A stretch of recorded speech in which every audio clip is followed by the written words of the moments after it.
सटाणा तालुक्यामध्ये काल दुपारी 4 नंतर मुसळधार असा पाऊस पडलेला आहे. त्याचबरोबर गाराचा देखील जोरात पाऊस होता आणि या गाराच्या पावसामुळे पिकाचं अतोनात नुकसान झालेलं आहे. आपण सटाणा शहरातील दृश्य बघत आहोत.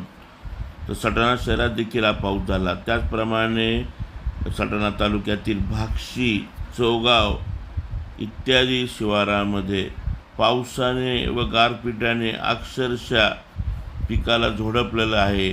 काही ठिकाणी तर रस्ते देखील बंद झालेले होते आणि वाहनं रस्त्याच्या दोन्ही बाजूला थांबलेले होते. खूप मोठ्या प्रमाणामध्ये गारपीट झालेली आहे आणि त्यामुळे काही ठिकाणी झाडाला पाला देखील राहिलेला नाही. मोठ्या प्रमाणात शेतकरी वर्गाचं नुकसान झालेलं आहे.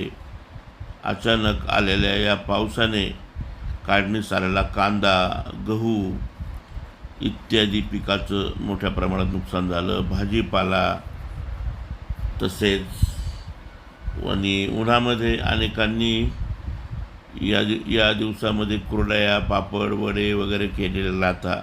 अचानक हा पाऊस आला आणि या पावसामध्ये हे सर्व वडे, पापड वगैरे भिजलेले आहेत. त्याचप्रमाणे शेतीचं मोठं नुकसान आहे. आपण हे सर्व दृश्य नाशिक जनमतवर बघत आहोत. सटाणा तालुक्यातील पारनेर येथील कसारे गाव या ठिकाणी देखील भीषण गारपीट झालेली आहे आणि पारनेर येथील पिंटू दादा यांनी हे सर्व पाठवलं.